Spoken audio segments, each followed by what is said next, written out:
Listo, ok, bueno, buenos días nuevamente. Muchísimas gracias por estar acá conmigo. Em, Hoy nos toca básicamente abordar la segunda mitad del siglo XIX. Como siempre, intento hacer algún tipo de repaso y pues recordarles de una vez que tienen ustedes ese repaso con algo de material, pero principalmente el repaso de las lecciones asincrónicas que pues tienen hasta el viernes para completarlas. Entonces, recordarles eso. El siglo XIX, como venía hablándoles la semana pasada, es un siglo que pues nos hace falta mucha investigación aún sobre este siglo. Me encantaría ver que se siguiera trabajando y sin embargo, pues es un siglo súper interesante. Es el siglo en que nos independizamos, es el siglo en que verdaderamente, como se establecen en algunas de las lecturas, verdaderamente la identidad nacional se va forjando en este siglo, por lo que el siglo XIX es de verdad un siglo sumamente importante y también para nuestros efectos es el siglo en que surgen los primeros artistas costarricenses. Entonces, bueno, la semana pasada habíamos abordado el tema de el ingreso de un nuevo estilo arquitectónico después de pues siglos de estar con, bueno, un tipo de arquitectura vernácula que ni siquiera tenemos, pero que tal vez ese cuadrito pintado, o sea, esos postes con paja y palma en general, los edificios eran como muy rudimentarios durante la época colonial con algunas que eran pues estilo colonial, pero ya llega siglo XIX y con el interés de querer ir forjando patria, estableciendo que somos una democracia, se integra el estilo neoclásico, ¿verdad? Entonces les había enseñado varias imágenes de la Universidad Santo Tomás, un edificio que ya no existe, que quedaba donde está actualmente el Ministerio de Hacienda, o sea, diagonal al Teatro Nacional, sobre Avenida Segunda, y pues ahí podemos ver todos esos elementos de el estilo neoclásico, ¿verdad? En este caso vemos pilastras, vemos arcos de medio punto, vemos pilastras son cuando es como algo que parece una columna, pero que está ahí nada más para decorar. Arcos de medio punto, que es definitivamente una cuestión romana. El frontón, ¿verdad? Que surge de pues, la arquitectura de la Grecia antigua. Entonces, cómo se integran esos componentes, así como también, pues, esos otros aspectos renacentistas de la simetría, la repetición de elementos geométricos, ¿verdad? Entonces, todos esos componentes los vemos presentes en este edificio. Pero también hay que tener presentes que, pues, tenemos esto, pero seguimos siendo, pues, un país de carretas y de calles de adoquinados, cuando mucho. Entonces, tener presente como que esa realidad, ¿verdad? En el siglo XIX. Por otro lado, también en términos de continuaciones que se dan y sin embargo como innovaciones, tenemos la práctica de la imaginería. Entonces, les había hablado sobre Lico González, ¿verdad? Uno de los el más famoso de los primeros imagineros que conocemos de nuestro país del siglo XIX, que es un artista ramonense, pero pues eventualmente establece taller en San José y que una de las cosas muy importantes es pensar cómo se liga el auge de nuestro país con una nueva necesidad de el montón de imágenes o santos, figuras de santos para todas las iglesias que ya se están, o sea, ya se están construyendo más sólidamente, está creciendo nuestro país gracias a el modelo agroexportador. Entonces, pues la presencia de artistas ya nuestros propios de Costa Rica, ya no estamos necesariamente, o sea, claro, obviamente iban a haber personas que iban a seguir importando, pero en general se están produciendo ya estas esculturas en Costa Rica y Pues una de las cosas que me parece también importante recordarles o señalarles nuevamente es cómo desafortunadamente no se le ha dado suficiente atención. Creo que, bueno, en la última década, tal vez al ICO especialmente se le ha dado más interés o más atención, em, porque verdaderamente,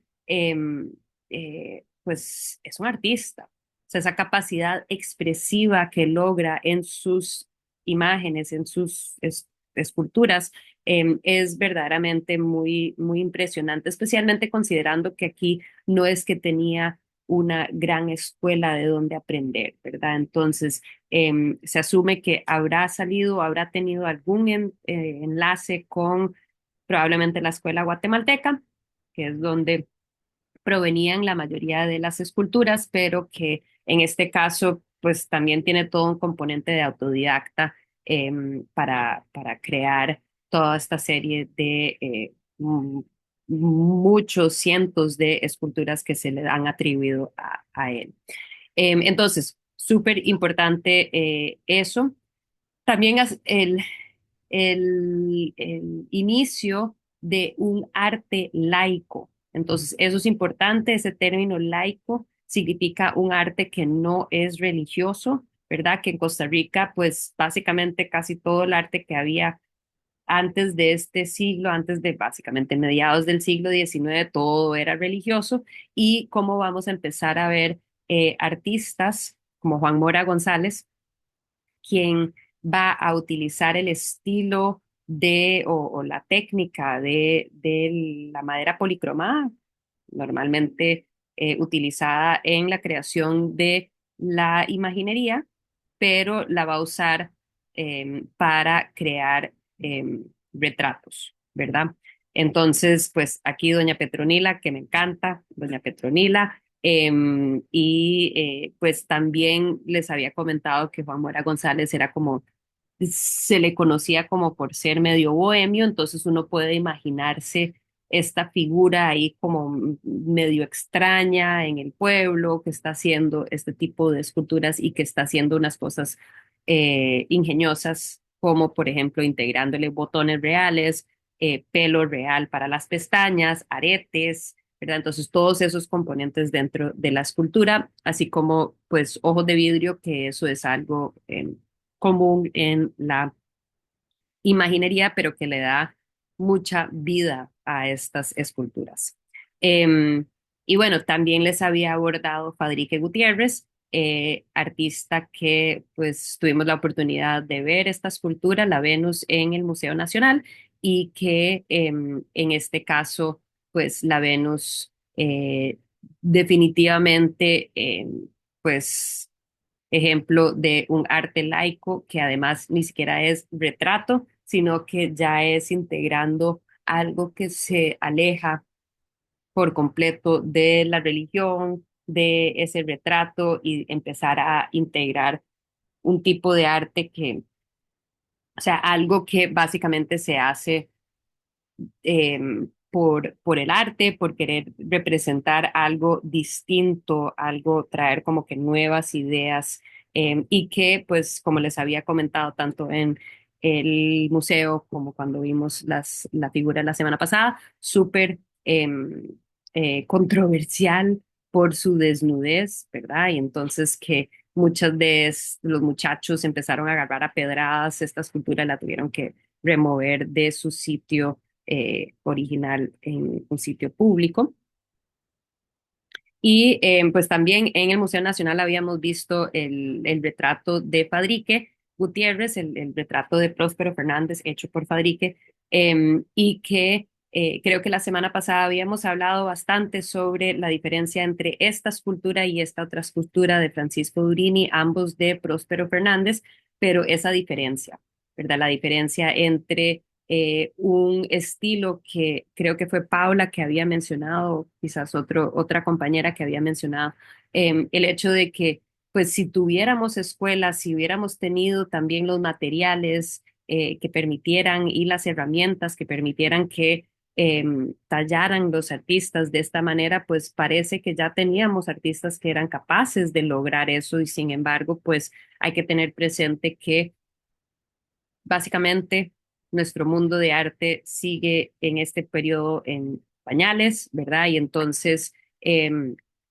más bien muy impresionante el logro de un Fadrique Gutiérrez para poder lograr las facciones que son bastante parecidas, se puede decir, de este Próspero Fernández.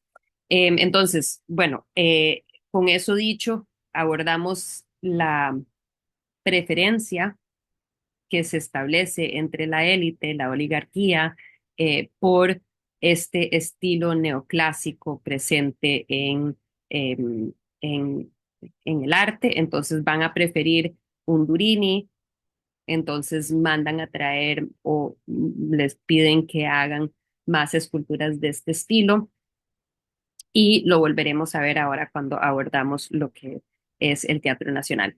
Perdón que tanto repaso, pero también es como para volvernos a orientar porque muchos de estos temas se ligan directamente a lo que vamos a estar viendo hoy. Las anomalías del siglo XIX, cosas como extrañas, figuras como José María Figueroa. Eh, entonces, bueno, solo les traje esta imagen especialmente porque a muchos les llamó el interés las cabezas estas de animales. Em, que uno se pregunta de dónde salen, de dónde surge un artista además de este calibre, ¿verdad? Esta capacidad de poder dibujar estas escenas, dibujar estas cabezas de animales, estas caricaturas que son bastante críticas, ¿verdad? De la sociedad costarricense en su momento. Em, y pues dentro de esto hay que reconocer em, igual, como habíamos dicho con Fadrique, había gente que podría haber prosperado como artista si hubiera una escuela de artistas en este momento, pero debido al hecho de que no había formación, no había apoyo a las artes, pues quedaron ahí como unas cosas extrañas en la historia, que es definitivamente el caso de Figueroa y estos álbumes de Figueroa. Em, y entre las últimas cosas que habíamos visto son los primeros artistas extranjeros que llegan a Costa Rica y que van a tener un papel fundamental. El caso de Henry Etheridge, el papel fundamental de maestro de muchos de nuestros, bueno, no muchos, de los artistas, los primeros artistas costarricenses. Él había sido maestro de dibujo y cómo él, pues, trae con sí el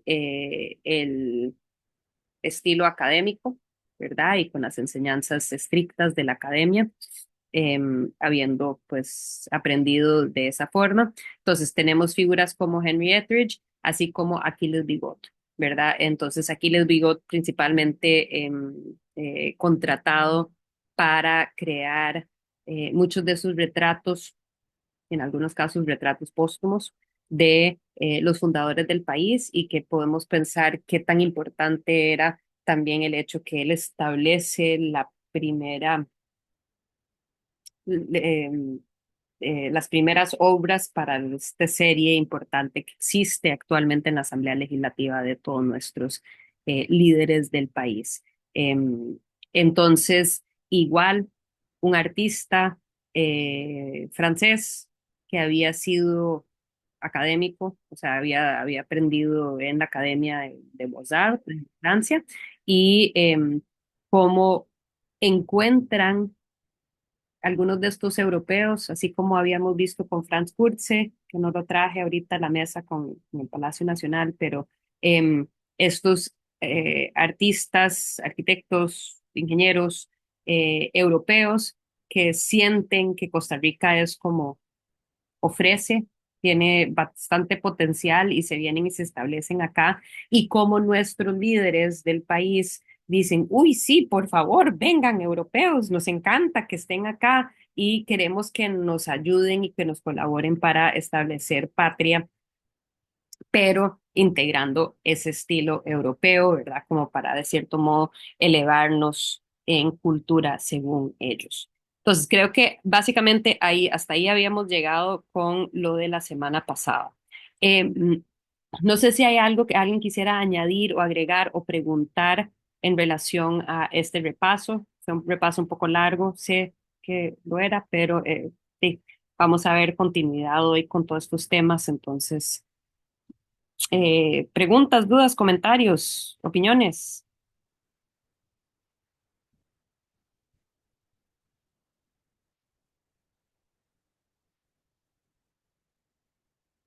Ok, eh, entonces sigo adelante y eh, me interesa abordar un poquito este contexto de la segunda mitad del siglo XIX a nivel gubernamental, o sea, qué está pasando en nuestro país. Y definitivamente es un periodo importante, es el periodo de los líderes liberales, tal vez algunos se acordarán de eso, de sus clases de historia, tal vez del cole, o tal vez han tenido historia de Costa Rica en cursos acá en la universidad. Pero es un periodo súper importante. Y ahí voy a pedirle a alguien que me haga el favor de leer todo este montón de texto, pero que creo que es interesante. Dame un poco de...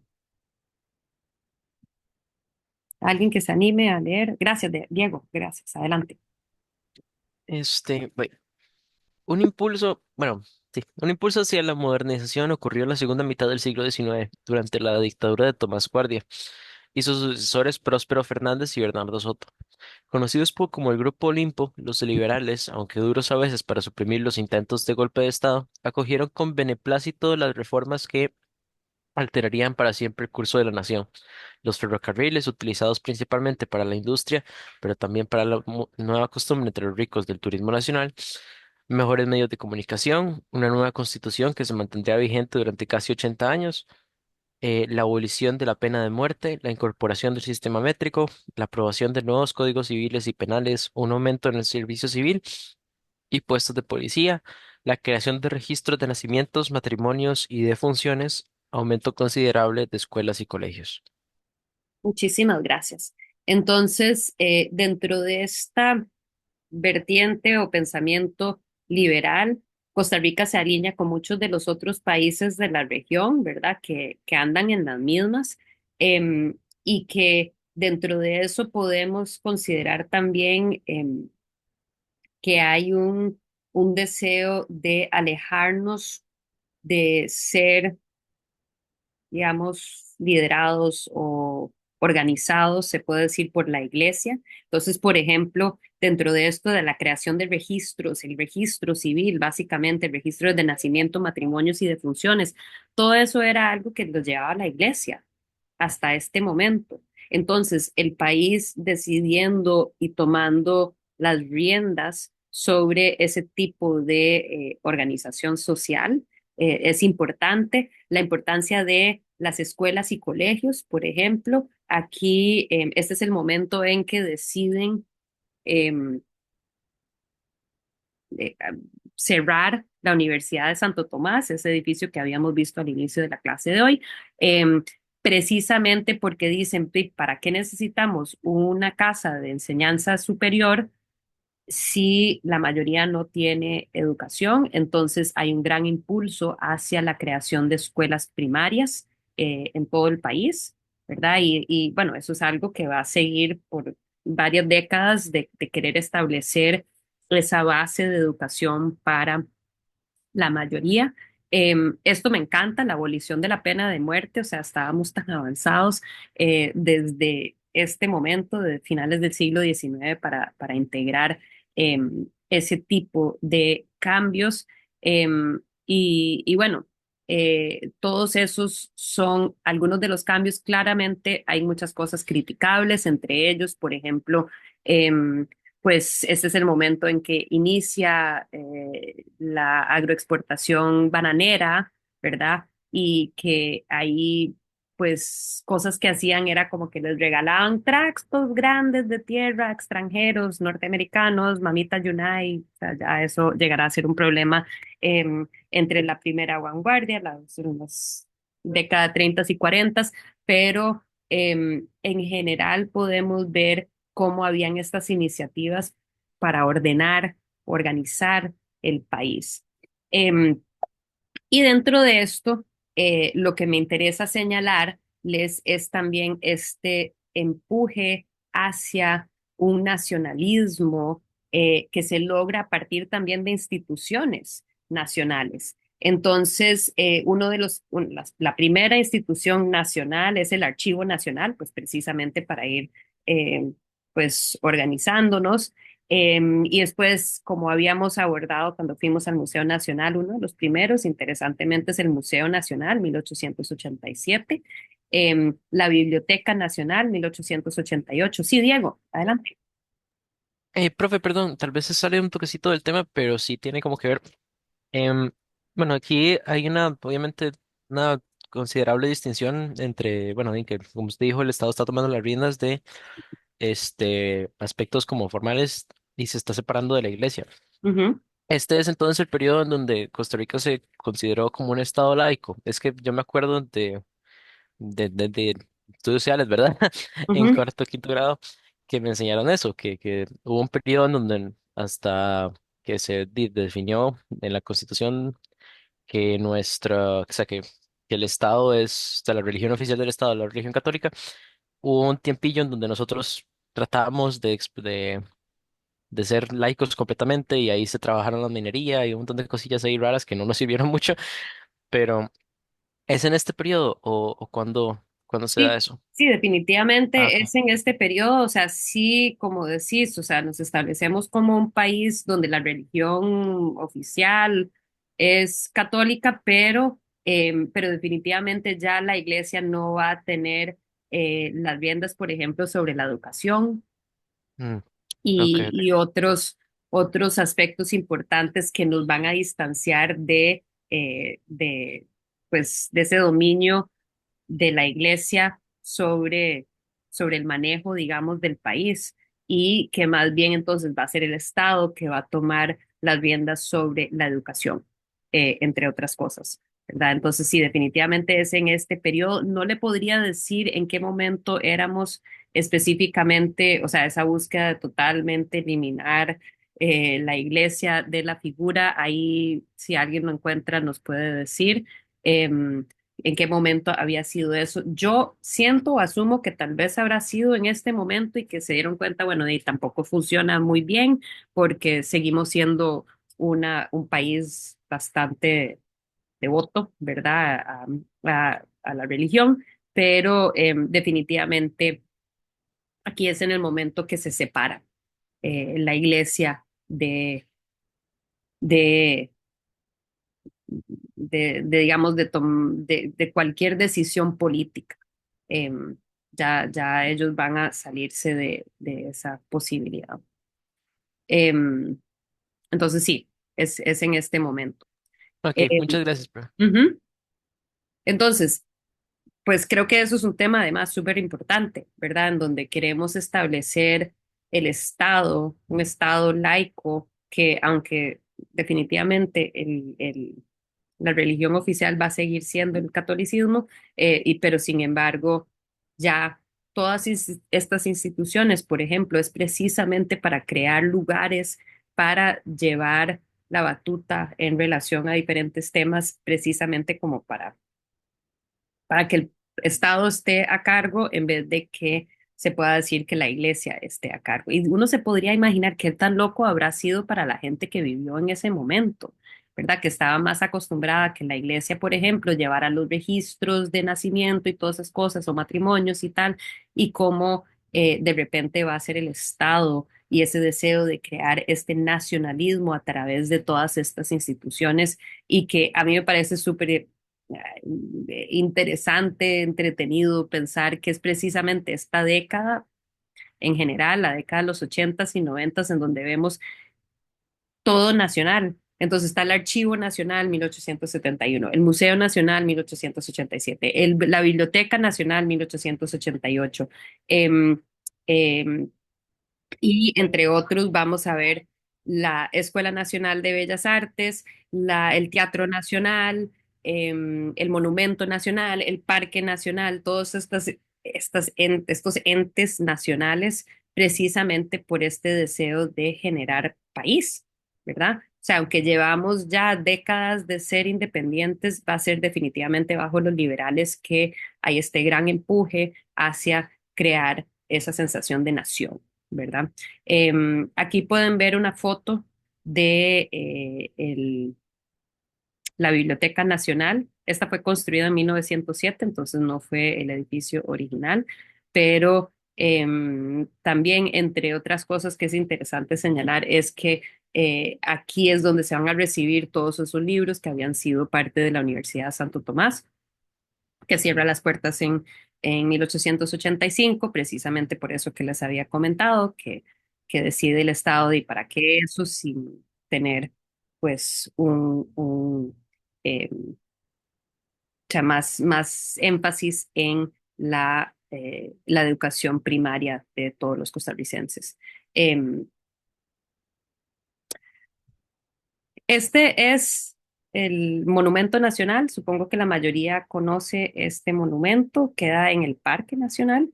Em, Fue mandado a hacer en Europa.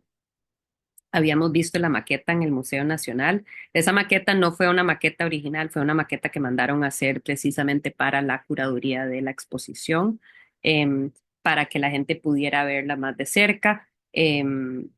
Originalmente se le podía dar vueltas y uno lo podía tocar, pero después la gente como que se aprovechó demasiado de eso, seguro empezaron a jugar mucho con el tema, entonces ya uno no lo puede tocar tanto.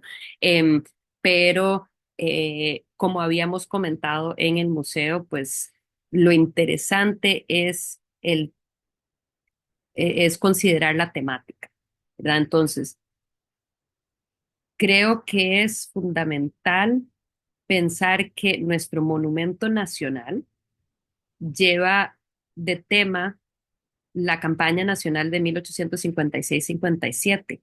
No es algo que hace referencia a la independencia. ¿Por qué creen ustedes que fue tan importante para nuestros líderes em, remitirnos a esa historia? ¿Por qué escogen esta temática para establecer el monumento nacional?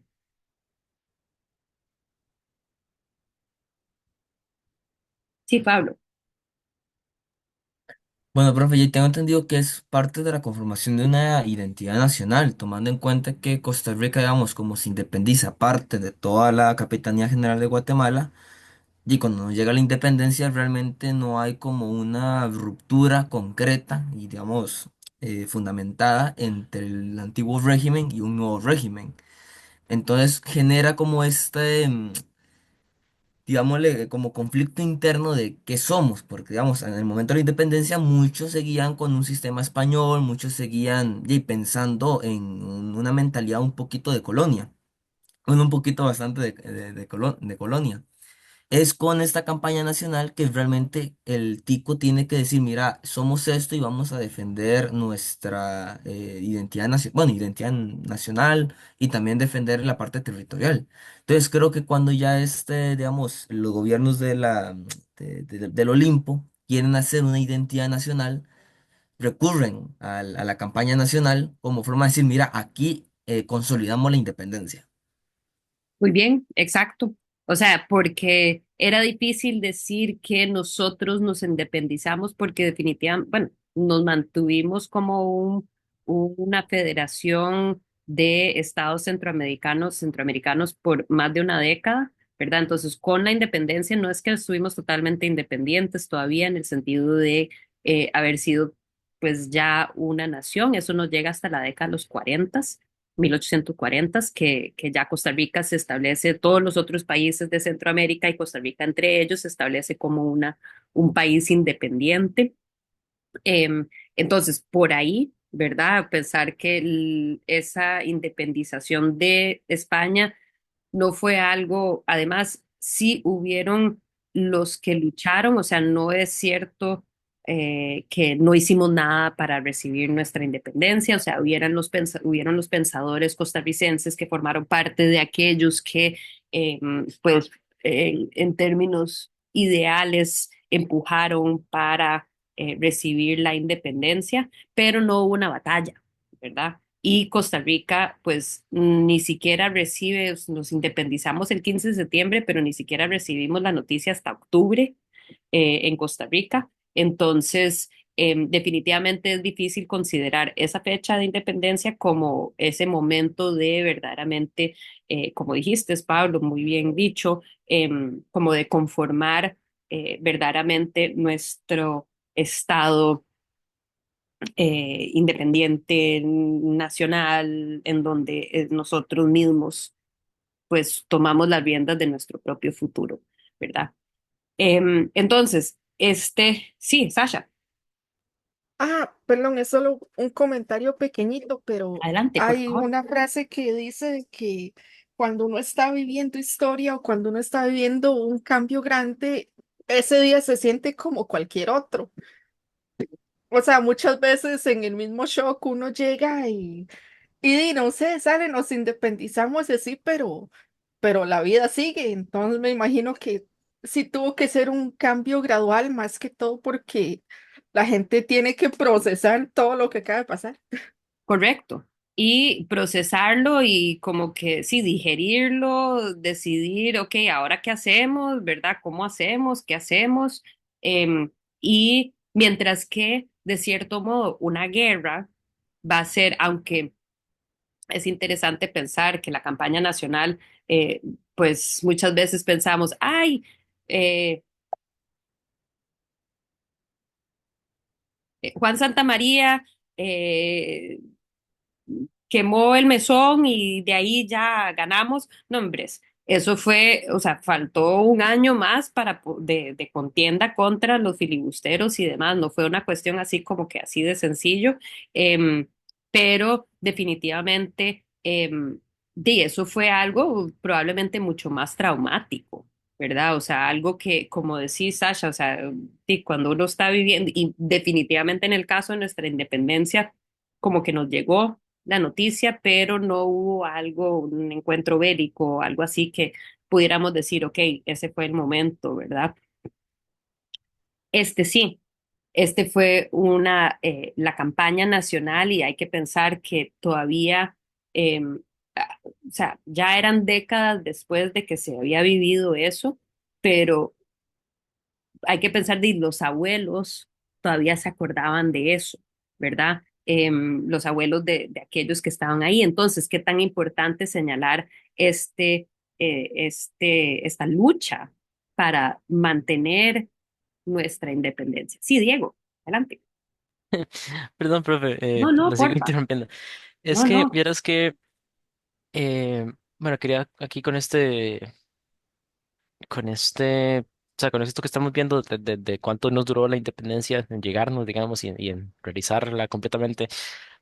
Yo recuerdo que en Introducción a la Antropología vimos una carta que era un discurso que dio nuestro presidente Calderón Fournier, Rafael Ángel Calderón Fournier, que lo dijo, lo mandó a España como un discurso, digamos, que él dijo que estaba diciendo que a él le encantaría recibir a los españoles o quería como felicitarlos por por el aniversario del descubrimiento de América.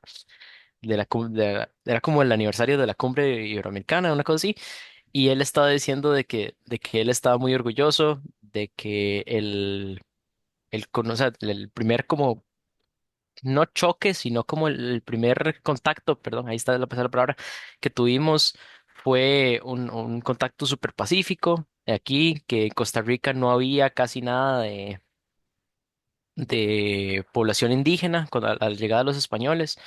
Y eso inmediatamente hizo un montón de controversia, ¿verdad? Porque o sea, estaba pintándolo como que todo estaba bien, como que hola, europeos, aquí estamos, súper bien, bienvenidos sean, nos pueden dominar, ¿verdad? Y todo el asunto, sí, amor y paz, literalmente, como usted dice. Y eso inmediatamente fue interrumpido. O sea, como 2 días después se envió una carta, les llegó otra carta al diario ABC en España del el sobrino del último Aguapa que había en la cultura bribri, si no me equivoco, que él estaba corrigiendo las palabras de Calderón Fournier diciendo que, ok, ama, habían 300.000 indígenas a la llegada de los españoles y un derramamiento de sangre y todo. No quiero como ofenderlos, ¿verdad? Esta carta no es como de ofensa a ustedes, pero más, Es para o sea, ustedes corregir. se portaron mal, ¿verdad? Obviamente, o Sí, sea, no es que fue un encuentro pacífico, o sea, hubo derramamiento de sangre, hubo demasiada como choque de culturas, imposición de culturas. Y, o sea, esa carta vino de nuestro presidente, ¿verdad? En ese momento. Entonces, ¿cómo nos representa? Incluso, bueno, a mí en este momento no me acuerdo exactamente qué año fue que se envió esa carta, pero sí, pero probablemente en 1992 para celebrar sí, el quinquenio el 500, sí, de, el aniversario, de la exactamente. llegada de Cristóbal Colón, que era como un gran evento a nivel internacional, se hicieron un montón de cosas en el Sí, 92. y él se trató de meter como para hacer relaciones internacionales y le salió Y así como que, literalmente hey, sí, el tiro queremos por la ser culata. total. Entonces, Daisy, como que qué vergüenza en serio que nuestro presidente pues haya dicho eso Sí, de, no, no, aquí todo bien, seguimos súper contentos. sí, sí, sí, y que bueno, sabemos que nunca ha sido así, ¿verdad? Igual que, y que bueno, qué interesante el deseo de señalar, pero supongo que es más fácil tomarle la contra a un William Walker, como lo vemos acá, que es este William Walker que va corriendo hacia, de vuelta para los Estados Unidos, em, y que nosotros somos soberanos y que nosotros luchamos, ¿verdad? Por mantener nuestra independencia. Qué interesante pensar eso y que de cuando estamos bien, es como el actual presidente que había dicho algo así que "Y nosotros no hicimos nada para la independencia, nos llegó así nomás". Y bueno, no es necesariamente así tampoco el caso, eh, que uno dice y que alguna gente se ofendió bastante, historiadores se ofendieron un montón cuando el presidente salió a decir eso porque tampoco fue así. Sí, claro, nos llega posterior, sí, claro, no hubo un encuentro bélico, o sea, para tener la independencia, pero a, a veces estos presidentes deberían de tener como asesores de historiadores para antes de que digan cosas así que son como Como un tan... filtro, tal. em, pero bueno, este es el monumento nacional. Entre las cosas que me parece importante señalarles es el hecho de que no acuden a un artista costarricense, tal vez porque no es que hubieron tantos en ese momento, mandan a través de embajadores a que nos hagan la escultura en Francia.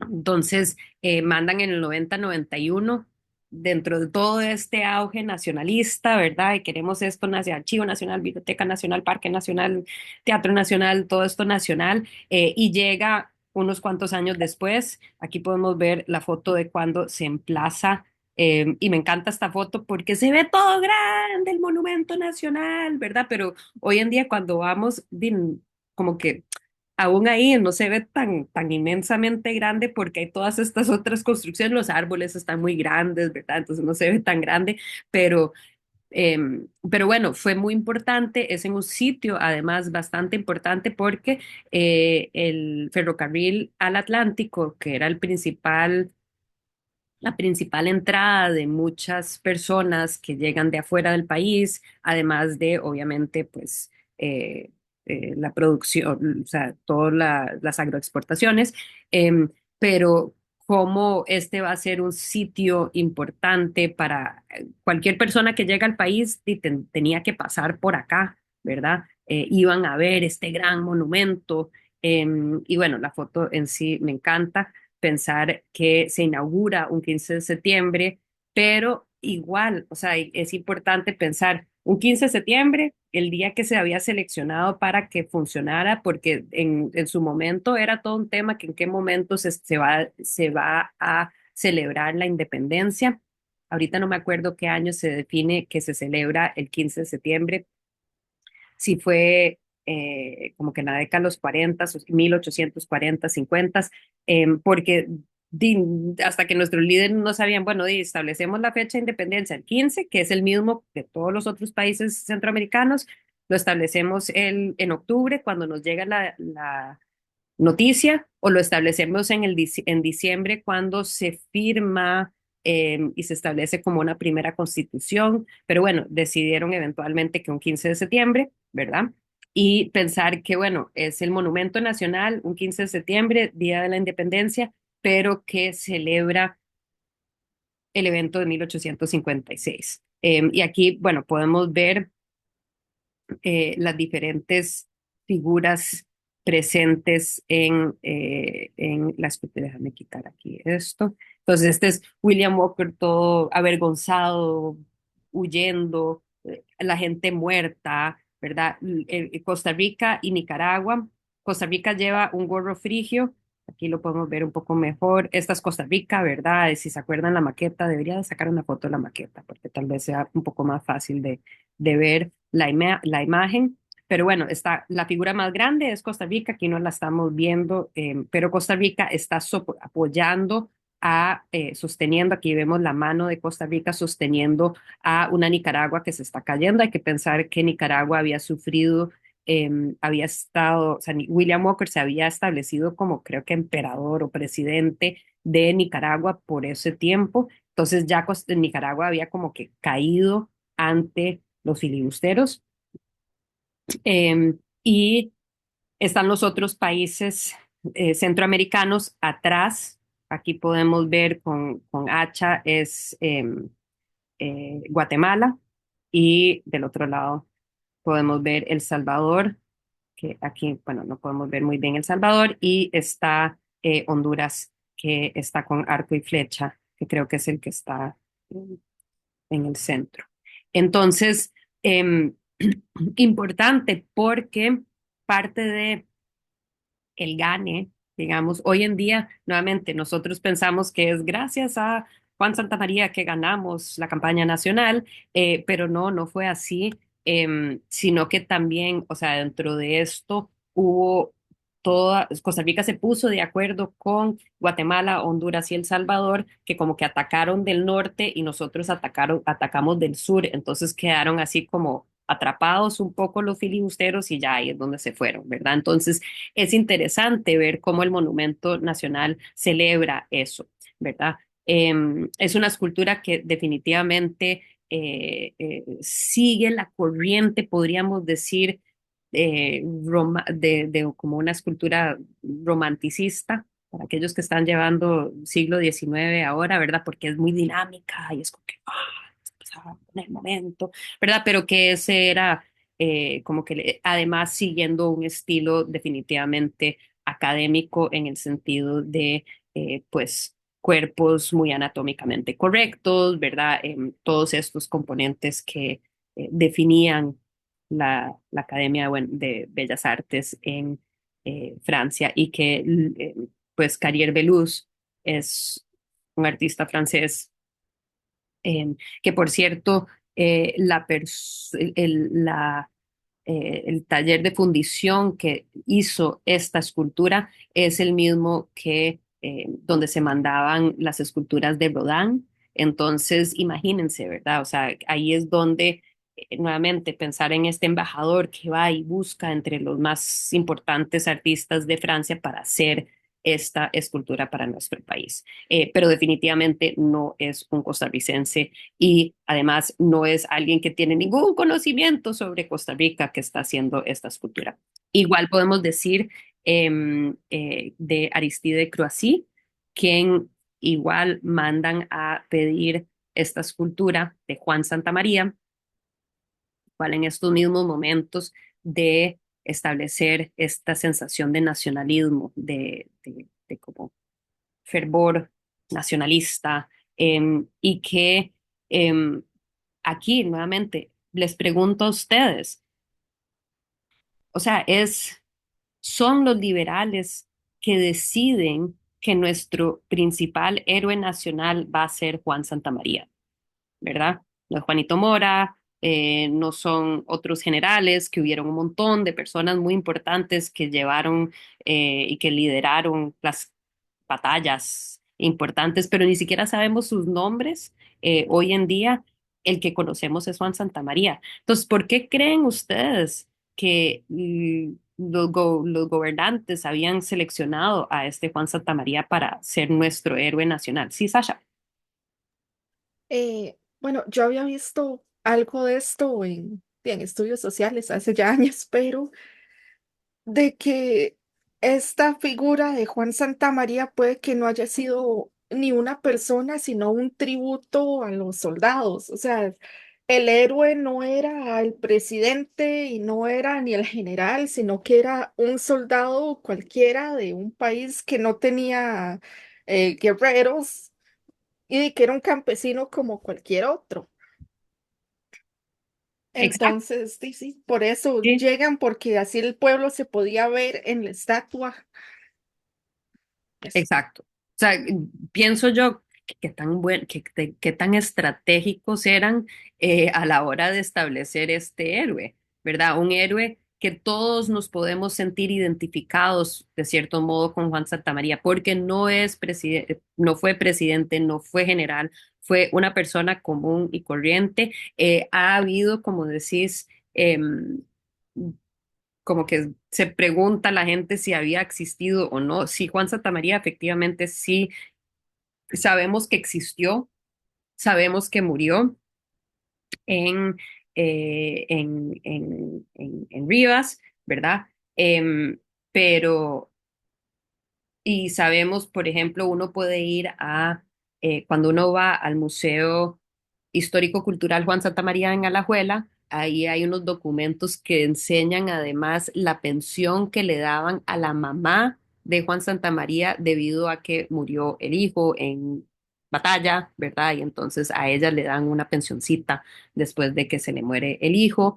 Y entonces, sí existió, sí fue una persona que murió en batalla y sin embargo, qué interesante pensar que demandan nuevamente hasta Francia hacer una escultura de esta persona X, que además era conocido como el erizo por su pelo erizo porque era mulato, entonces ni siquiera una persona que era como entre los blanquitititicos, ¿verdad? Que se supone que somos, sino que pues precisamente alguien que podría ser una persona costarricense y que todo costarricense podría em, pues eh, encontrarse dentro de la figura de este joven. Y sin embargo, pues igual vemos esa escultura, esa estatua, hay que pensar también, es que imagínense ser el escultor en Francia, que ni siquiera ha escuchado del país de Costa Rica, seguro ni siquiera en un mapa lo puede encontrar, pero le llega esta petición, esta comisión, y de ahí no van a decir que no, ¿verdad? Una gran escultura hecha en bronce, ¿verdad? Em, pero que esto necesariamente refleje y represente quién habrá sido, o sea, entre las cosas que sabemos, además, es que nuestra gente, por falta de armamento, o sea, armas y todos llegaron con machete a pelear y entonces también esta noción de que estaba como uniformado también va un poco en contra de la historia, pero que hay que pensar el francés, ¿qué va a saber de eso? Y el francés lo que le dicen es que este es un monumento importante al héroe nacional, entonces lo hace súper heroico, ¿verdad? Que va obviamente a ir en contra de lo que veremos ahorita más adelante, que es la representación que hace Enrique Chandy de Juan Santamaría. Entonces, pues nuevamente es este periodo de crear nacionalismo y cómo a mí me parece súper importante señalar que nuestros líderes vieron en el arte un apoyo para precisamente generar esa sensación de nacionalismo, ¿verdad? Esa sensación de país. Entonces, aunque mandan artistas fuera del país a que hagan estas obras, sin embargo, es importante pensar que ellos pues tenían presente esa posibilidad del arte. Y que dentro de eso pues también tenían el deseo de que fuéramos un país culto, se puede decir, además de que también tenían sus propios deseos y necesidades. Entonces, aquí podemos ver la fachada del Teatro Nacional, que es, pues, además, entre otras cosas, el Teatro Nacional es símbolo de, de la patria. Em, y pues em, el Teatro Nacional precisamente está, o sea, la empiezan a construir justo en ese mismo momento, o sea, ojo, la década de los 90, 80, 90 es ese periodo de todo nacional, ¿verdad? Y pues la mandan a hacer precisamente también porque no había dónde, había un teatro, el Teatro Mora, pero creo que se había quemado y entonces no había dónde recibir a las, pasaban por ahí, llegaban artistas itinerantes, zarzuelas, llegaban mucho de Europa, cantantes de ópera que pasaban por aquí y que aprovechaban los diferentes países latinoamericanos para presentarse, que todos acudían tanto a estas presentaciones y de no había dónde recibirlos. Entonces, entre otras cosas, era pues crear un espacio idóneo para recibir a esta gente, pero que creo que también pues va de la mano de todo este empuje hacia lo nacionalista y también el querer crear una, pues, de que la ciudad misma vaya tomando una apariencia más fina, podríamos decir, tal vez.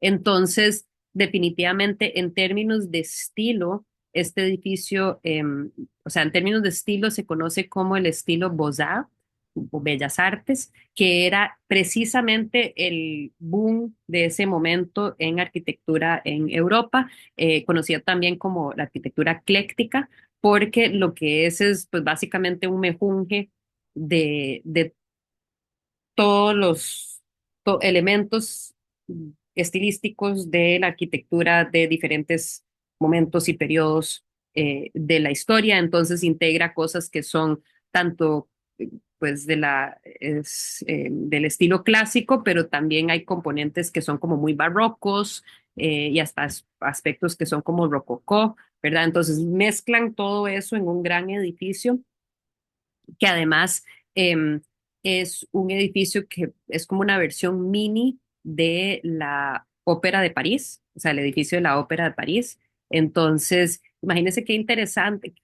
Y la Ópera de París se inaugura en la década de los 80, entonces qué interesante que un poquito después ya están nuestros líderes queriendo tener algo parecido en nuestro país y que pues es a partir de, es un edificio construido por el Estado, ahí en el archivo del Teatro Nacional uno puede ver como que todas las decisiones tomadas a nivel asamblea para la aprobación de la compra de, qué sé yo, los asientos, los diferentes, las necesidades para este edificio, tanto afuera como adentro, eh, y que se construye a partir de un impuesto al café, ¿verdad? Entonces, por ende, pues básicamente se puede decir que eh, pues ese impuesto tiene un impacto en pues, en todos los costarricenses eh, y sin embargo también por otro lado de los que más lo iban a sentir iba a ser la oligarquía. Eh, pero bueno, este edificio sigue siendo sumamente importante, es probablemente el segundo dentro de la estructura del Ministerio de Cultura, es la institución más importante, diría yo, el que tiene como más peso dentro del Ministerio de Cultura. Eh, y veremos cómo va a tener un papel importante también en el desarrollo de las artes en nuestro país en décadas posteriores. Entonces, pues la parte de afuera tiene este estilo eh, Beaux-Arts francés, y adentro buscan a Durini, igual. Había mencionado yo que Francisco Durini, quien ya lo habíamos visto, quien había tallado la escultura de Próspero Fernández y supuestamente la de los cuatro continentes que está en el Hospital San Juan de Dios, em, a él, a la empresa de él, lo encargan para toda la parte decorativa interior. Entonces, no es de extrañar que muchos de los artistas que hay adentro del Teatro Nacional son italianos, ¿verdad? Porque Urini tiene este conecte directo con Italia. Entonces, hay algunas piezas que se le atribuyen a él. Por ejemplo, aquí se supone que las cariátides que están adentro, que son, pues que además se les llaman cariátides, pero no son cariátides porque no tienen, no soportan el peso del techo. Pero bueno, sí tienen estas lámparas que estas fueron hechas por Durini mismo, pero también pues ellos mandaron a traer muchas de las esculturas que actualmente están en el Teatro Nacional, que tienen un estilo totalmente neoclásico, ¿verdad? Pues aquí lo podemos, a ver, estudiantes de los que son principalmente de artes, no supongo que los de repertorio me lo puedan decir, pero los de artes, ¿qué me pueden decir? ¿Por qué? ¿Cuáles son los atributos de eh, clásicos o neoclásicos que podemos ver en esta obra?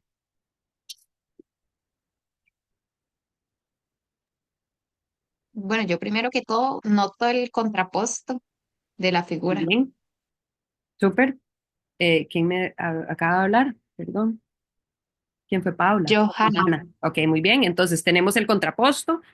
Claramente, o sea, eso significa que lleva el peso sobre un pie, el otro pie está descansando y pues igual los brazos como contrapuestos. Ahí si le pasáramos una línea, suele ser que los hombros van a tener una diagonal, igual la cadera, una diagonal y pues este componente de que le da de cierto modo vida a la escultura.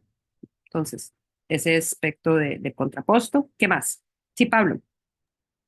Bueno, algo principalmente del arte clásico dentro de lo grecorromano, pero así clasiquísimo, es lo de la frontalidad. Está hecho para verse, digamos, de frente, nada más. No es algo, digamos, el helenismo después lo cambia un poco, pero en este caso buscan como la frontalidad. ¿Ok? Entonces tenemos ese impacto directo, aunque sabemos que los griegos, entre otras cosas súper importantes, es que van a trabajar en bulto redondo, ¿verdad? Van a trabajar toda la escultura, pero sí tiene un enfoque o un énfasis frontal, ¿verdad? Aunque sí tiene la mirada un poquito desviada, eso es súper clásico también, en donde igual esos pequeños detalles son los que le brindan vida a la escultura.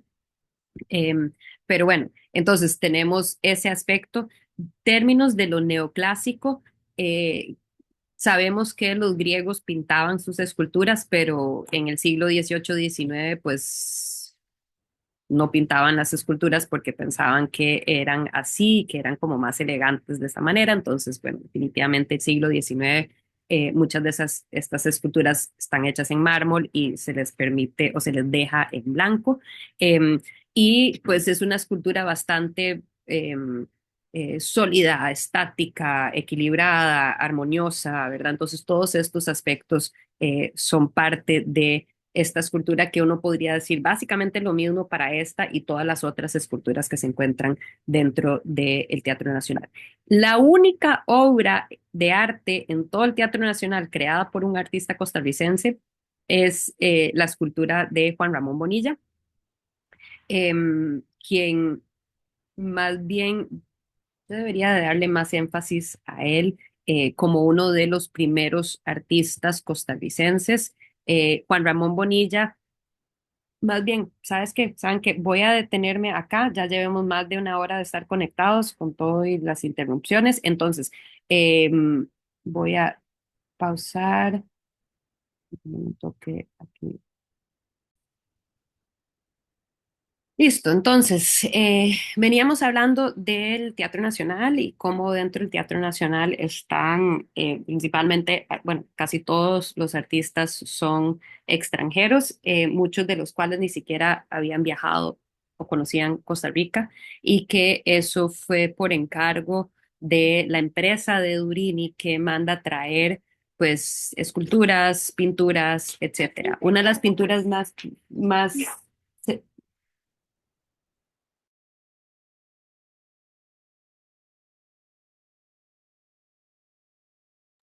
Perdón. Entre las cosas más interesantes que se trajeron, se puede decir, son la gran mayoría de las pinturas que son óleos sobre lienzo que fueron que se los mandaron, o sea, que mandaron a traerlos desde Europa, llegaron en barco, así como las esculturas, y que estando acá las montaron sobre el cielo raso, ¿verdad? Entonces, cuando uno va al Teatro Nacional y ve todas esas pinturas en los cielos del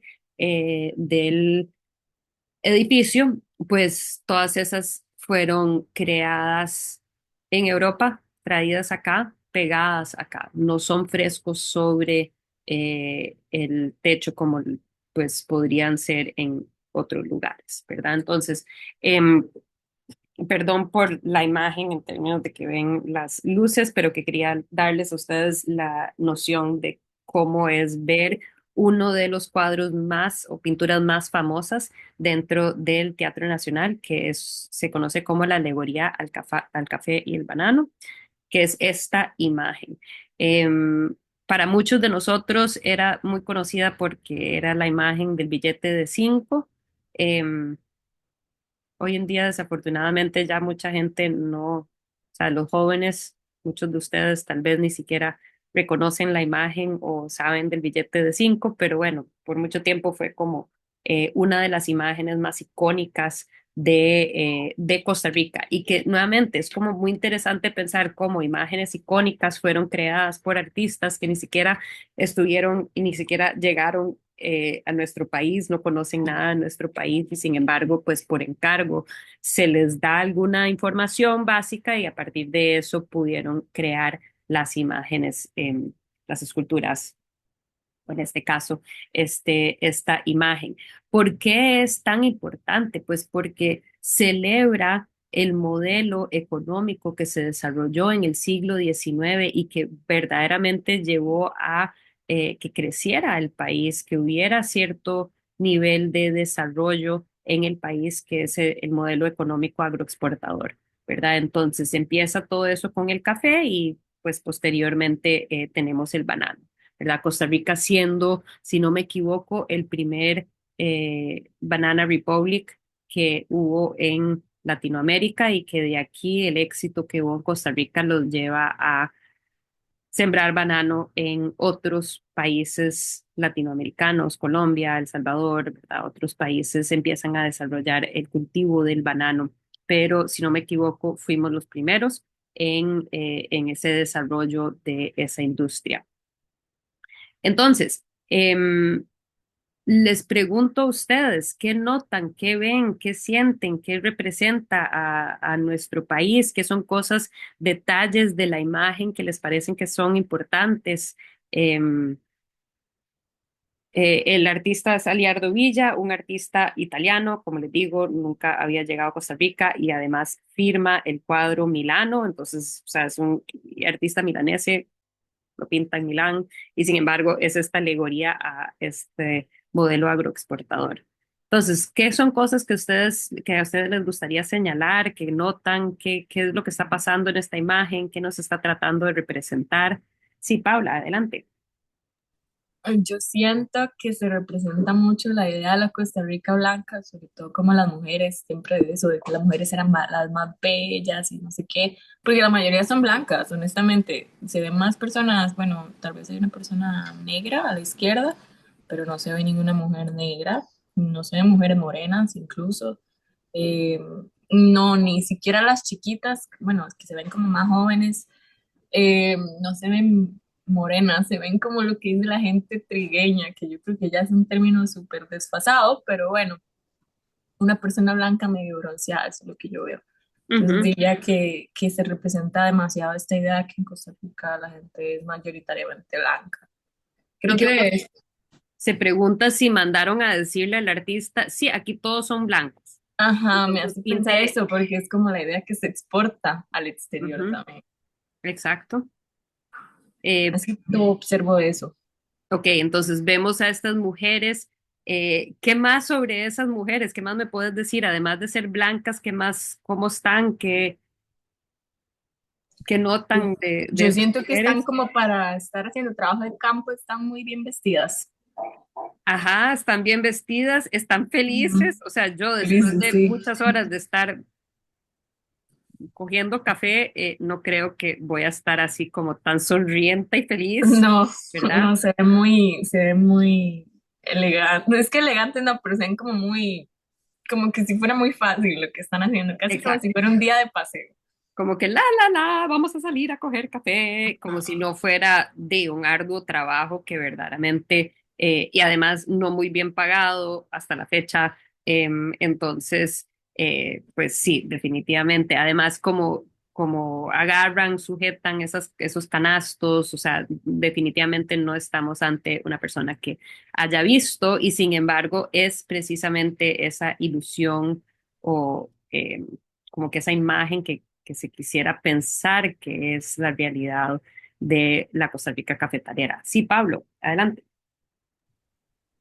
Bueno, es que también con esta parte, vamos, que decía la compañera de que está muy bien vestidas, es que en toda la pintura mm, casi que no hay nadie, bueno, me atrevería a decir que no hay ninguno que esté pintado con ropa de trabajo. O sea, esa ropa es de salir, esa ropa en aquella época era de dominguear, como se decía. No, no es ropa de trabajo. Aparte de eso, de que se ve que el pintor no era tico porque las matas de café no son así, son diferentes. Aparte que en la parte más derecha se ve que hay una muchacha recogiendo café de una mata muy pequeña que si eso fuera real, esa mata no daría café, todavía no tendría. Aparte que el señor que pone con la racima de bananos, aparte de que le falta madurar, que así no se cortan, aparte de eso, está al revés. Porque, digamos, si se cogiera así, se estarían cayendo los plátanos, no estarían tan uniditos como los pintó. Entonces, se ve un desconocimiento total de la, digamos, de la biología de acá y de la cultura de acá. Agregarle ya encima como el colmo, que los bueyes que pintó son bueyes más de Europa o de la parte de India, no son las vacas o bueyes que se ven acá porque los cachos son diferentes, la forma de la cabeza es diferente y la forma del lomo es diferente.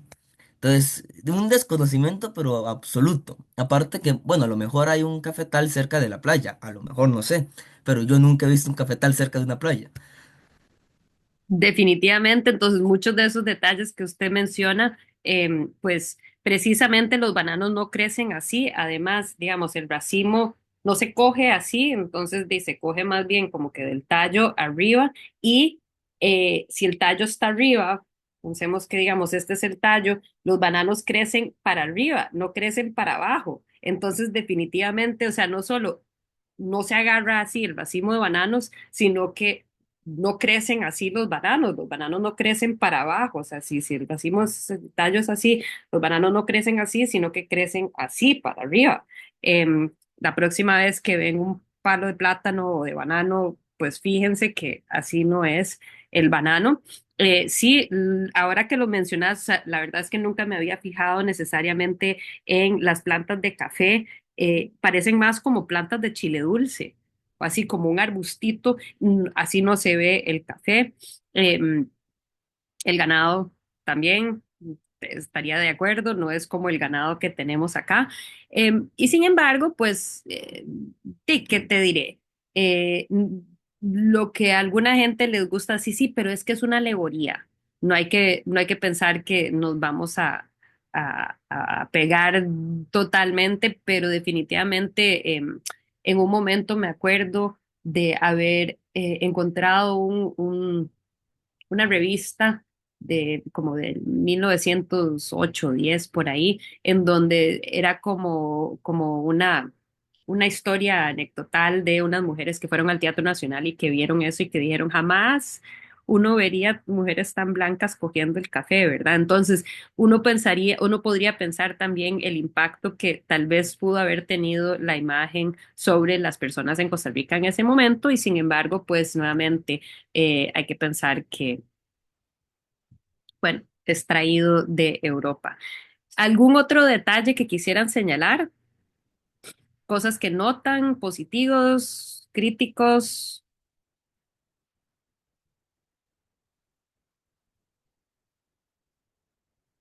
Sí, el cafetal no crece cerca del mar, entonces, pues, de fijo.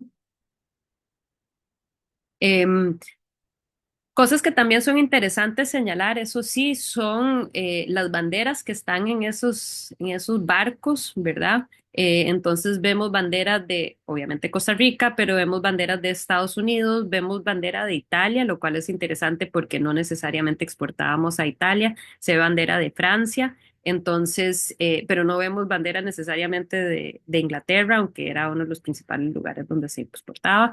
Em, y, pero bueno, todo bien.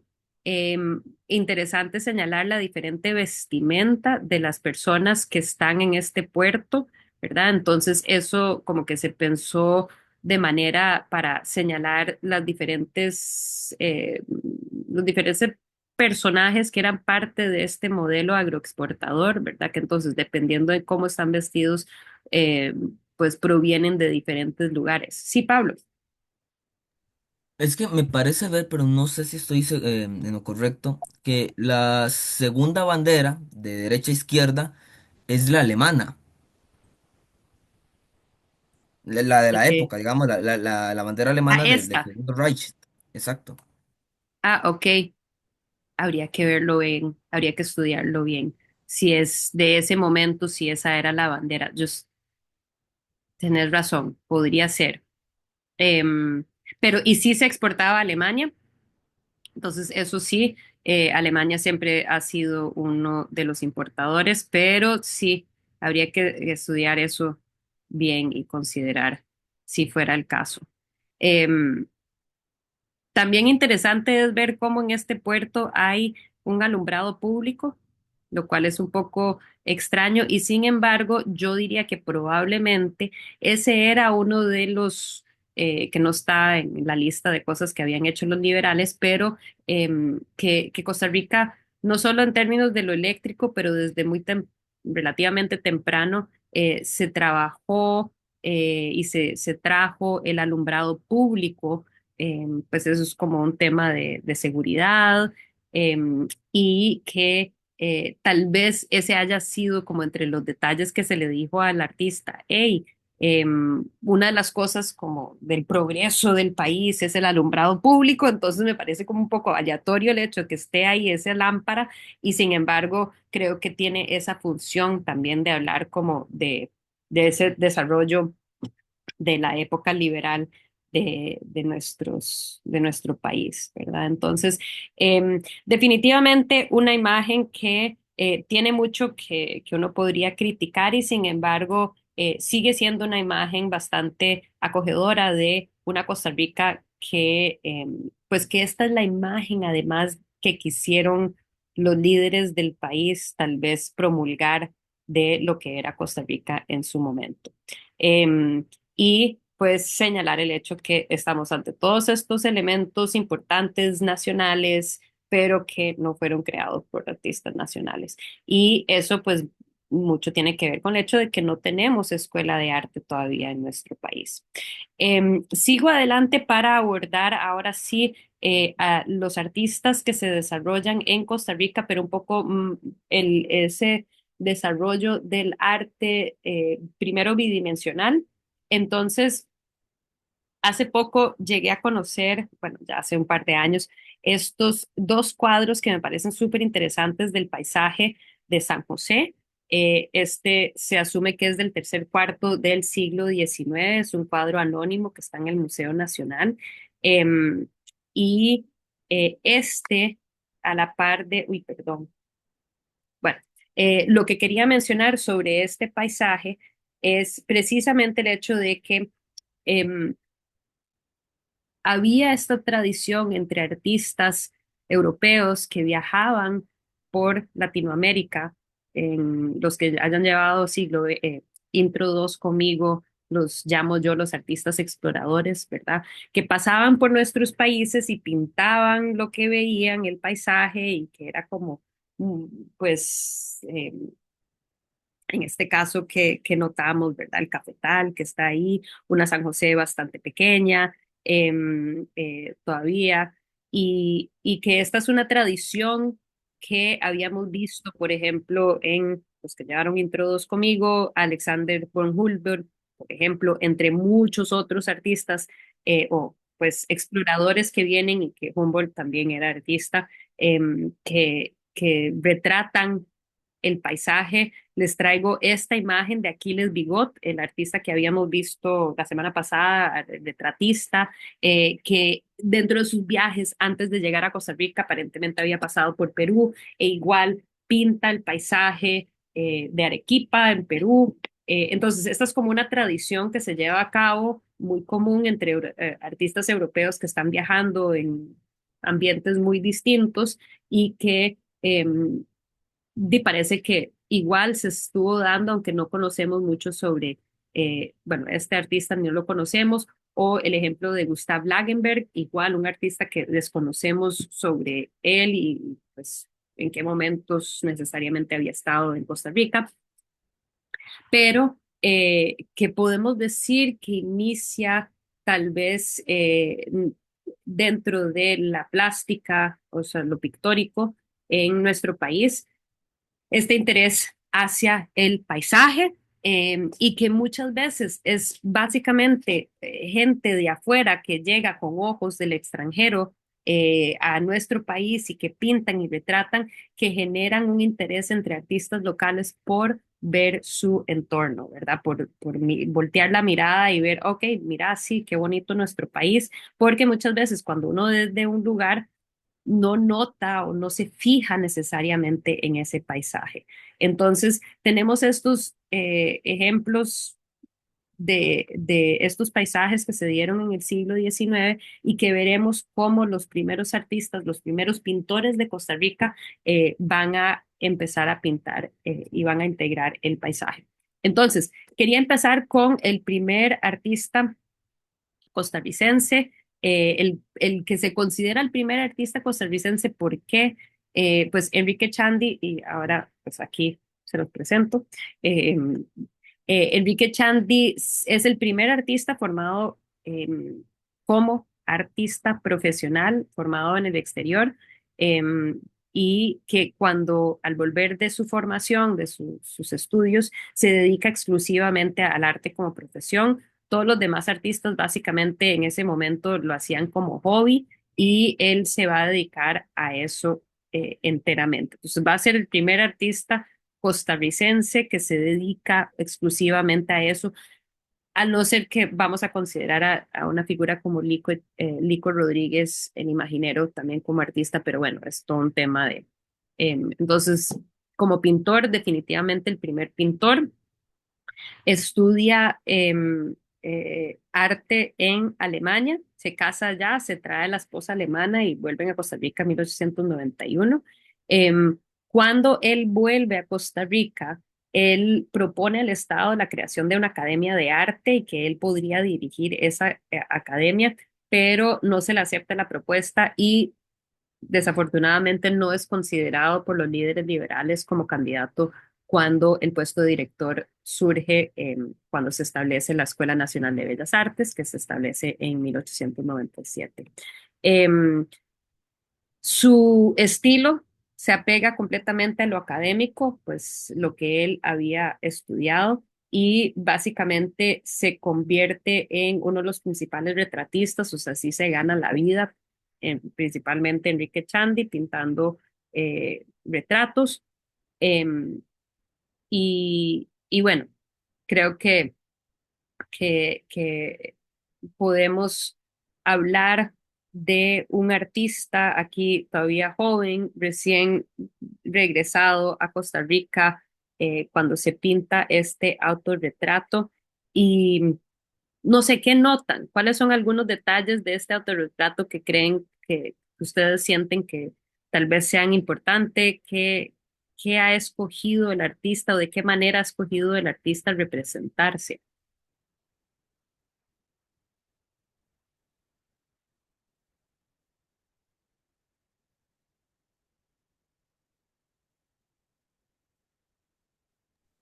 Bueno, lo más evidente es como el sombrero, que a mí lo que me llama la atención es como el contraste entre que lleva traje y que es un sombrero más informal. No es un sombrero de copa, ni es un sombrero, entre comillas, elegante.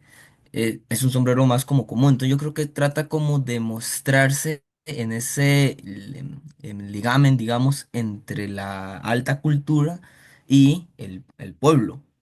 Entonces, considero también, aunque él tenía, digamos, sus orígenes un tanto burgueses, si lo queremos ver así, ya y la identidad tica se había conformado en torno que era un pueblo de campesinos que aspiraba a lo europeo.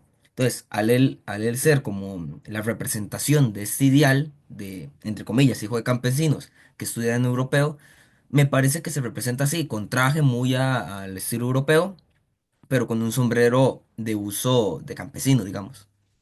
¿Mm? Entonces, interesante señalar cómo lo vemos. Creo que ese sombrero además nos habla algo más sobre el artista, pero definitivamente él proviene de una clase acomodada, entonces está vestido de, pues, de esta forma. Hay que acordarnos que en esos tiempos también la gente pues se vestía muy formalmente todos los días, ¿verdad? Y entonces ahí vemos al artista que tiene ese, o sea, que es de esa clase acomodada y sin embargo tiene este sombrero que no es, como decís, un sombrero elegante, sino que un sombrero que nos remite, por un lado, como dice Pablo, tal vez a que él se quiere conectar de cierta forma a la clase campesina, pero no sé si a alguien se le ocurre otra cosa que se les viene a la mente sobre ese sombrero, qué podría representar el sombrero.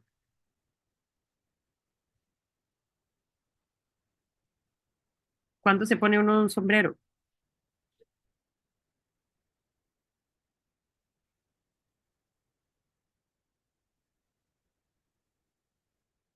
Yo opino que para salir a pasear, pero también como que siento que antes se usaba como en eventos, como, como para tener más elegancia, no sé, tal vez alguna fiesta o algo así. Ok, entonces, bueno, en este caso, si hubiera sido como para ser elegante y fiesta, no se iría a poner esa clase de sombrero. Sasha, Creo que es más para el calor y para evitar el sol, ¿no? ok, Porque es largo o a los lados, no me acuerdo cómo se llama, pero ajá, entonces, creo que eso es clave porque nos habla de un artista que ese sombrero se lo pone para salir afuera a pintar, ¿verdad? Entonces, ¿y cómo sabemos que él es pintor? ¿Qué ha integrado el artista para que sepamos que él lo que hace es pintar? Bueno, sostiene una variedad de pinceles de diferentes tamaños para representar eso. Exacto, Y ahora entonces, que decías de esto del sombrero para taparse el sol, de mera casualidad él no tiene como cierta influencia del impresionismo. ¿en qué sentido? ¿En que sale a pintar afuera? Sí, específicamente en eso. Bueno, no conozco ningún cuadro de Chandy que sea específicamente impresionista, pero como mencionaste que salía a pintar afuera, me generó dudas si tuvo cierta Eh, influencia. pues no, o sea, impresionista y de pintar plein air, o sea, que sale a pintar afuera necesariamente, pues tal vez no, o sea, no tenemos necesariamente evidencia de eso, pero entre las cosas que conocemos de Chandy es que era ávido dibujante, que tenía cantidades y cantidades de cuadernos. Aquí les voy a traer. em, Perdón, muchos cuadernos, muchos dibujos. Aquí pueden verlo como tipo de que él salía a observar, ¿verdad? Y entonces, eso sí sabemos de él, que pasaba mucho afuera observando la sociedad y en ese sentido, muchos de estos dibujos lo ligan a ese interés del costumbrismo que hubo en ese momento. Ese es el periodo, por ejemplo, de los cuentos de Aquileo J. Echeverría y de Magón, ¿verdad? Que hablaban de esas costumbres costarricenses, ¿verdad? Entonces, ese deseo de retratar la Costa Rica de ese momento a partir de cierta observación y es importante señalar ese interés que tal vez, ahora sí, devolviéndome a esta imagen de él mismo es, ok, yo soy un artista que sale afuera, ¿verdad? Entonces, no sé cuánto habría pintado afuera, probablemente algo, aunque sí, no estoy absolutamente segura si cuánto sabemos que él hubiera hecho eso de pintar plein air, pero definitivamente alguien que no tiene miedo de salir afuera, ¿verdad? Alguien que aparte de estar en el taller, está afuera también. Entonces, la formación de Echandi es definitivamente una formación académica. Podemos ver eso en los dibujos. Hay dibujos definitivamente de estilo académico de él, estos estudios que tenemos de caras que él hace, pero que también pues tenemos algunos dibujos que nos remiten precisamente a esa formación académica que hubiera tenido en 1889. Él está en Europa estudiando, está en Alemania, y que entonces probablemente estos son dibujos que él hizo mientras estaba en sus estudios, ¿verdad? Y entonces tener claro esa formación, la cual no necesariamente, pues no van a haber otros artistas que tienen esa formación. ¿Por qué tan importante este dibujo? Pues que está dibujando del desnudo, lo cual eh, pues no se hacía en Costa Rica. Aún esos cursos de dibujo pues no iban a tener modelos desnudos. No va a ser hasta la década de 1940 que se empieza a pintar del modelo desnudo en la Escuela de Artes Plásticas. Entonces, definitivamente esto de pintar un desnudo o dibujar un desnudo no hubiera sido algo que se llevaba a cabo en Costa Rica y sin embargo, pues clave ver cómo él tiene esta formación. Em, Se dedica a el retrato y algo que es interesante, traigo este retrato, que es este doble retrato de sus hijos, Flora y Guido. Lo traigo en particular porque creo que em, o estos retratos, que aquí estamos viendo el retrato de su madre a mano izquierda, el retrato de su suegra a mano derecha, em, son interesantes señalar porque hay que pensar que no habían salones, no había salones en el sentido anual de que se exhibían arte, entonces no había dónde exhibir arte para los artistas en este momento. Exhibían tal vez en las ventanas de sus casas o en ventanas de tiendas de allegados, de amigos, que permitían que pusieran sus cuadros, pero eso también hacía que cuando las personas acudían a él a que les pintara un retrato, pues qué tan importante era poderles enseñar, hey, vean, yo puedo pintar y pinto bien. Entonces, estos retratos que tiene de la familia, yo me las imagino que él las tenía ahí como en su taller o ahí relativamente evidentes para que la gente pudiera llegar a solicitarle su retrato. Aquí podemos ver un retrato de Mauro Fernández, quien había sido, pues en ese momento no creo que se les llamaba ministro, pero ministro de Educación, y podemos ver cómo seguía esta tradición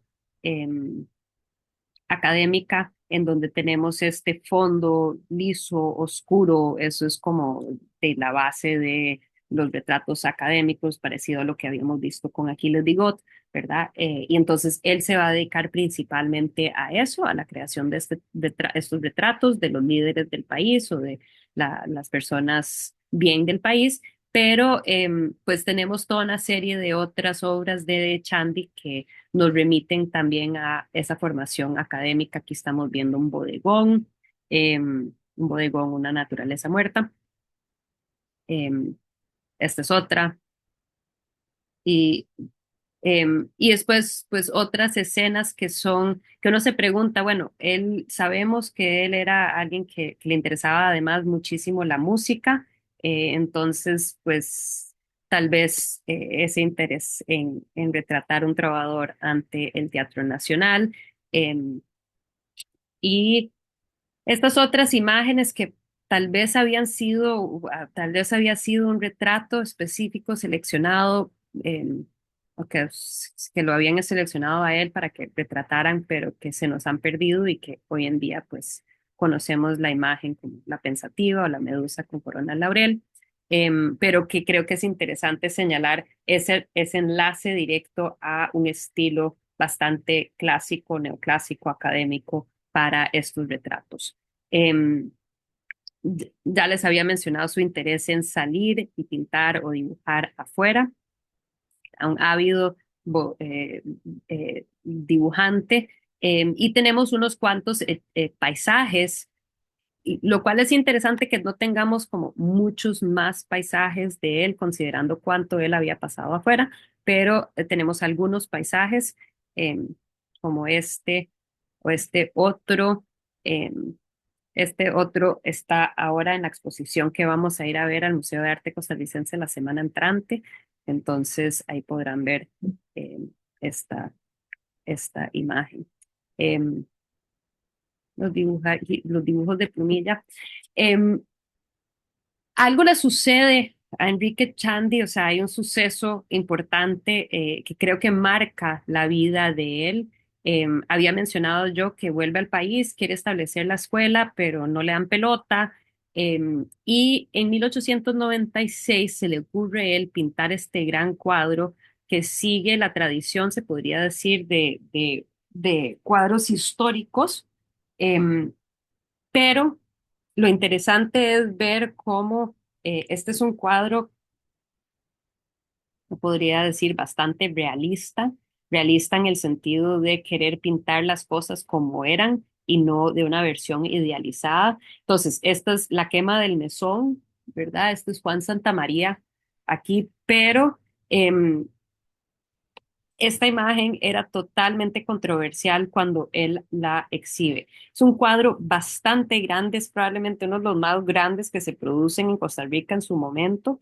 No, pues no teníamos esta tradición de pintar estos cuadros grandes de históricos y pues cae muy mal este cuadro. Y se dice que básicamente es por eso que no lo buscan a él para pintar nada dentro del Teatro Nacional, ni lo buscan para ser maestro profesor en la Nacional de Artes Plásticas, de Bellas Artes, perdón, que se llamaba así antes. ¿Por qué creen ustedes que esta imagen fue tan controversial? ¿Qué tiene de controversial la imagen?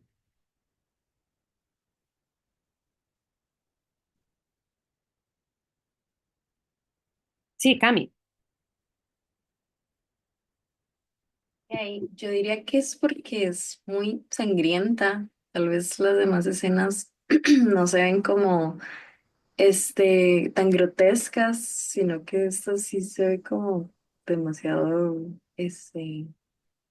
cruda, por así decirlo. Tienen como, hasta tiene como sangre y es como una escena muy, no sé, muy triste. Inclusive tal vez los colores se ven como todo muy apagado, como todo muy lúgubre. Entonces se ve súper lúgubre, no es la escena, bueno, mejor no digo, sí, exactamente como dijiste, muy sangrienta, sucia, estos colores oscuros, una escena bastante triste. Sí, Yulisa. Profe, también yo creo que es como súper diferente a todo lo que se ha venido viendo de Juan Santa María, porque ahí está como todo pobrecito, digamos, ya como deshecho, ¿verdad? Que sería como, diciendo yo que lo normal o lo que más pegado a la realidad, ¿verdad? A como siempre lo pintan, ¿verdad? Como el héroe y súper valiente y fuerte, sino que ella se ve como más atacado, digamos. Total. Esta no es la imagen que querían los liberales de nuestro héroe. Este no se ve heroico. Este pobre señor está a punto de, o sea, se está muriendo y, de ahí, con sangre, está herido, está a punto de morir, está toda esa otra gente muerta, ¿verdad? Es esta escena bastante realista en ese sentido. Este no es la imagen que quieren representar. Entonces, seguro tenían como mucho miedo de decirle a Chandy, bueno, píntenos algo para el Teatro Nacional y no lo buscan y más bien, pues pierde un poco. em, ese estatus, aunque pues lo siguen buscando para ser retratista. Sin embargo, también se tiene que ganar la vida de otras maneras. Él se conoce que era bastante alegre. Aquí podemos ver él con toda la familia de él, con ese montón de hijos, la esposa, que es Elsa, y que también tenía como que tertuliaba mucho, recibía gente en la casa, entonces seguro tenía como, era bastante había música, ella fue música también, entonces como que había mucha música en la casa de ellos y sin embargo, eh, pues entre la élite como que no le tenían seguro mucha confianza en ese sentido. Em, pero por ende también lo buscaban para hacer muchas ilustraciones. Este es un periodo finales del siglo XVIII, perdón, XIX, inicios del siglo XX. Había muchas revistas en Costa Rica que salían, había ya la imprenta ya estaba súper bien establecida y había pues un público ávido que leía muchas de estas revistas. Este es el semanario ilustrado de la revista Pandemonium. Entonces, em, sabemos que él ilustraba muchos de ese tipo de revistas. Em, aquí bueno, les traje este, tal vez debí de haberles puesto esta imagen anteriormente. Este es un artista que se conoce poco sobre él, José Manuel Caballero, pero creo que es interesante verlo a él, en este caso, pintando o dibujando al aire libre. O sea, eso que comentaba antes Pablo, o preguntaba antes Pablo, que esa relación que si salía a pintar, pero ojo cómo lo estamos viendo con ese sombrero, ¿verdad? Y pintando afuera, em, o por lo menos creando, dibujando, algo está haciendo afuera relacionado con el arte, ¿verdad? Em, Perdón, voy a saltarme esto de Caballero para abordar el segundo artista de este periodo. Tanto Echandi como Ezequiel Jiménez habían sido estudiantes de Henry Etheridge, ese artista que habíamos visto anteriormente, europeo que vino a dar clases de arte. Y sin embargo, Ezequiel Jiménez sí es un artista pues que lo consideramos autodidacta porque no recibe una formación formal, em, y es considerado el primer pintor plein air. Él sí sabemos que salía a pintar afuera. Y que entre las cosas eh, que le interesaba a Ezequiel Jiménez era, pues, basado en esta cita, era querer retratar lo que quedaba, digamos, de Costa Rica, de una Costa Rica aldeano colonial versus una Costa Rica crecimiento. Mejor leo la cita completa. El paisaje que evoca proviene de una intención de rebelión frente al crecimiento de las ciudades y al espíritu independentista que trataba de romper vínculos con el pasado aldeano colonial. Entonces, él tiene este interés como de un poco nostalgia para el pasado. Em, y lo que sabemos de él es que a partir de, o sea, a través de su carrera cada vez va mejorando, recibe algo de, de, de enseñanza por parte de artistas como Emilio Span, que veremos ahorita más adelante quienes em, lo apoyaron. Emilio Span es un artista alemán que le va a enseñar un poquito más sobre su capacidad. Afortunadamente tendremos la oportunidad de ver muchas obras de Jiménez, de Ezequiel Jiménez, ahora en la exposición que vamos a ir a ver en el Museo de Arte Costarricense. Em, entonces voy a pasar por estas imágenes un poco rápido, pero pues aquí lo que podemos ver es este interés en el paisaje, ¿verdad? Principalmente. Ezequiel Jiménez, como les digo, tiene esta fascinación con el paisaje, y pues muchas de las obras que tenemos de él no tenemos fecha. Uno puede asumir algunas de ellas que son un poco posteriores basado en la calidad. Perdón, esta la acabo de integrar a la exposición, a la presentación, porque la vi hay muchas que vi en la exposición esta del Museo de Arte Costarricense, que es de verdad un lujo poder ver muchas de las obras de estos artistas.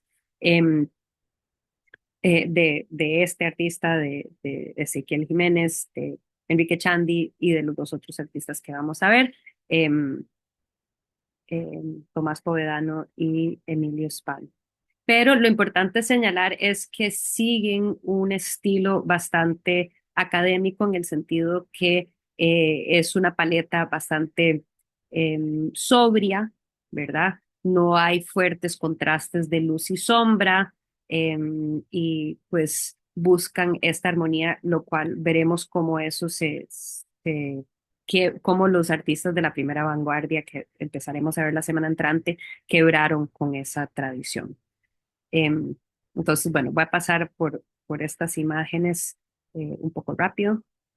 Hay unas que son un poco extrañas, que como esta y la siguiente, esta es de Juan Santamaría, esta es de Pancha Carrasco, ¿verdad? Entonces, no sabemos exactamente en qué momento se le ocurrió pintar estas imágenes de estas figuras históricas, em, pero bueno, existen también y se las quería traer.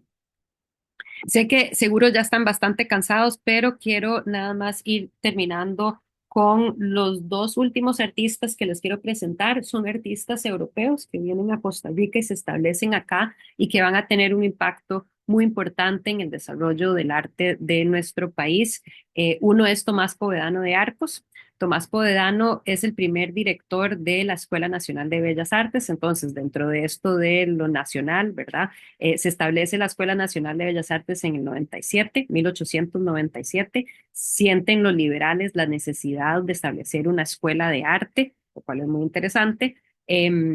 Y pues Povedano verdaderamente hay que agradecerle muchísimo por mantener con vida esa escuela porque el Estado básicamente abandona la escuela en las primeras décadas y es pues esa dedicación que le pone Povedano a que se mantiene abierta la institución. Em, es un pintor académico, definitivamente. Hace varias obras que están en el Teatro Nacional. Em, y bueno, va de la mano con otros países que buscaron artistas europeos para que lideraran la academia artística, ¿verdad? Porque pues jamás podían tener o contratar a un costarricense para que lideraran, tenían que buscar el europeo, ¿verdad? Entonces, él se dedica pues toda una vida. Algo que es muy interesante señalar sobre la Escuela de Bellas Artes, la Escuela Nacional de Bellas Artes, es el hecho que aunque se abre y aunque los liberales sienten la necesidad de que haya un lugar para aprender arte, ¿qué notan ustedes sobre esta clase, sobre los estudiantes que están en esta foto de, aquí vemos a Povedano y aquí pues, que hay algo que ustedes notan sobre quiénes son los estudiantes? Y primeramente que todas son mujeres. Exacto, ¿verdad? Entonces, todavía era considerado casi como una vergüenza que un hombre se dedicara al arte necesariamente y la escuela básicamente se convierte en un lugar en las primeras 4 décadas, 3, 4 décadas de existencia, una escuela casi como un tipo bueno, era algo que una mujer que quería seguir estudiando era aceptable para las clases altas y que más bien era por medio de o sea, la dedicación de Tomás Povedano, pero gracias a recursos que donan muchas de las familias bien, precisamente para que las chicas, estas jóvenes mujeres podían estudiar, porque era considerado totalmente no solo aceptable, sino que bien visto que una mujer especialmente de una clase social alta, se dedicara a desarrollar sus capacidades artísticas, porque eso permitiría que ella pues pudiera tener una casa linda, que tuviera un ojo estético, que podría hacer sus dibujos para los bordados de cojines, ¿verdad? Todo ese tipo de cosas. Entonces, las mujeres todavía en estos momentos era muy difícil que estudiara cualquier cosa. Una mujer que necesitaba trabajar estudiaba educación, ¿verdad? Eso sí. Y aparte de eso, si era como una mujer de clase alta, pues este era como uno de los lugares donde ella podía seguir con sus estudios, em, de cierto modo preparándose para la vida de casada. Y definitivamente pues nada más como tener esa noción de cómo era la escuela. Tomás Povedano va a estar muy interesado también en el paisaje costarricense, en las costumbres costarricenses, y pues voy a pasar rápido por las imágenes de él porque podremos ver muchas de estas imágenes la semana entrante cuando vamos al museo, que por dicha están exhibidas ahorita. Entonces, pues vemos muchas imágenes del paisaje de Costa Rica, así como también de las tradiciones de la vida, digamos, cómo se trabajaba, con como un poco ese costumbrismo de Costa Rica. Pero pues obviamente va a tener también toda una serie de obras que son inspiradas, digamos, en lo académico, lo clásico, en términos de tener como que em, eh, naturalezas muertas, etcétera. Y termino con el último artista, quien es Emilio Span, quien es un artista alemán, llega a Costa Rica en 1906 y a él sí lo buscan para que dé clases en la Escuela de Bellas Artes, Nacional de Bellas Artes. Es naturalista y definitivamente de un estilo académico, pero que va a fortalecer muchísimo, especialmente en esa tradición paisajística del país, va a integrar muchos de sus aprendizajes académicos para el arte paisajista. Entonces, pues espectacular. Emilio Span verdaderamente es un artista bastante eh, pues a mí me encanta la obra de Emilio Span, verdaderamente. Entonces, igual tendremos la oportunidad de ver muchas obras de él en persona cuando vamos al museo. Entonces, voy a pasar un poco rápido por las diferentes imágenes que tenemos de él.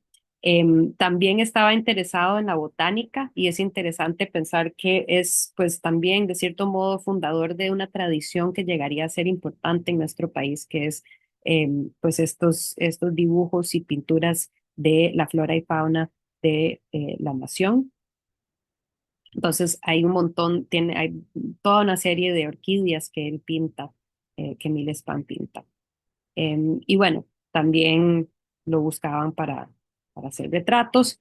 Y termino con esta última imagen que es un poco extraña, creada por él y que uno se pregunta también, o sea, de dónde surgen es toda una serie de ideas em, eh, por parte de un artista que normalmente lo vemos como paisajista, pero que tiene estas imágenes un poco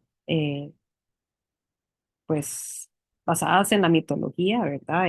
Es un bacanal, pero que es un poco, em, uno se podría imaginar que tal vez pintaba estas escenas, pero que era como para un público bastante reducido, porque pues el público costarricense todavía era bastante conservadora, no solemos ver imágenes de mujeres desnudas, solo él que tiene varias imágenes de unas mujeres desnudas.